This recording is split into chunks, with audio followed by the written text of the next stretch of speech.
Welcome back to the Ed Show, our battleground story tonight, and it is a big one. The fight over Arizona's anti-immigration law has reached a fever pitch. Opponents of the law are hitting Arizona really where it hurts, in the wallet. The list of cities boycotting Arizona is growing. San Francisco, L.A., St. Paul, Minnesota, El Paso, and Hartford, just to name a few on the list of 11 cities. And major groups are also boycotting, including the country's largest union, the Service Employees International Union. But Arizona's fighting back. The state's utility regulators are threatening to cut off power to the city of Los Angeles. What is happening here? The issue has been thrust into the spotlight by Mexican President Felipe Calderon's visit. The Mexican leader slammed the law in front of the Congress today. Both he and President Obama shot down the law in a joint press conference. In the United States of America, no law-abiding person, be they an American citizen, a legal immigrant, or a visitor or tourist from Mexico, should ever be subject to suspicion simply because of what they look like.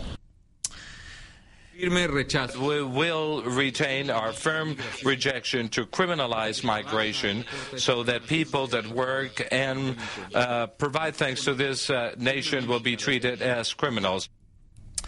Let's turn now to Illinois Congressman Luis Gutierrez. He met with both presidents today. He's a member of the Hispanic Caucus and joins us here tonight on the Ed Show. Congressman, good to have you with us. I know you're very passionate. Happy to be with you. You bet, yes. You bet. All right. I just came back from an hour meeting, Ed, with the President of Mexico. Good meeting. And love to talk to you Tell about us it. about it. Tell us, what's the mood of both leaders? I'm going to tell you something. Upbeat, excited. The President of Mexico was received very warmly, obviously, by I and other members. And you know what we talked about?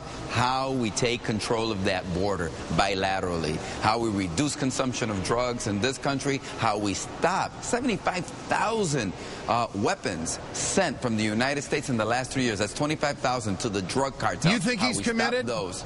I think, listen, let me tell you something.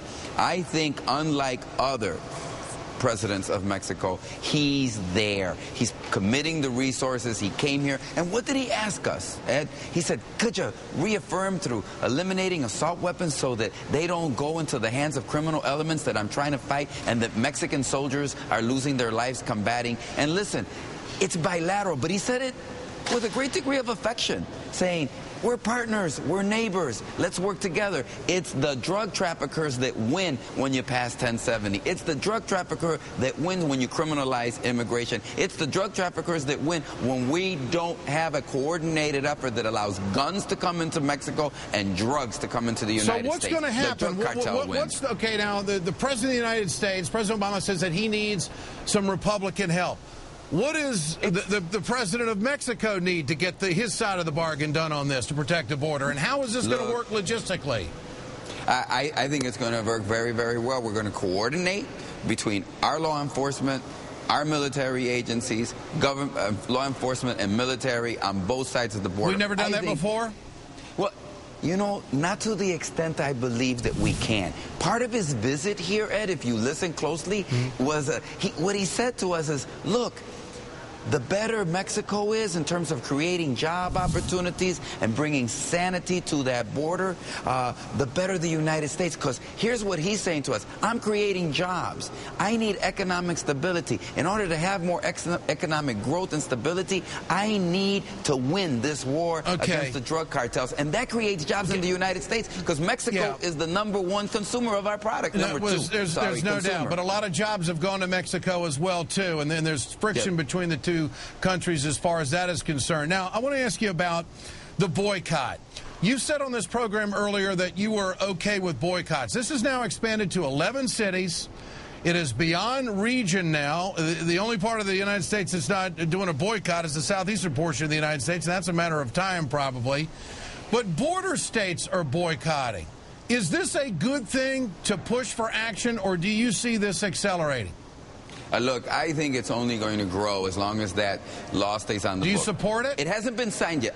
I support any and all efforts to get 1070 repeal. And as I told you, and I will tell others, I am happy and excited to see a broader movement than just the politicians here in Washington, D.C.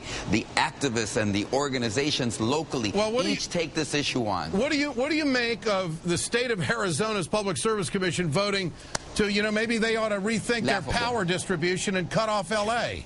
Yeah, and so who are they going to sell the electricity to? They make a profit by it's almost as though, oh, we're in Arizona, we're giving you this free gift of electricity. I think they're, number one, they can't do it. They know it's illegal. It's a bluff. It's simply a ploy. Number one, they won't do it. Watch, Ed. Mark my words. They won't do it. They can't do it. They know. And it's simply a publicity stunt on their part. They make a profit when they sell that. They remind me of the boys from Enron and what they did to California when they threatened them, if you don't behave, we won't sell you electricity unless you pay the ridiculous rates we want. I mean, come on, let's be serious about this, and let's get back to what the real issues here are.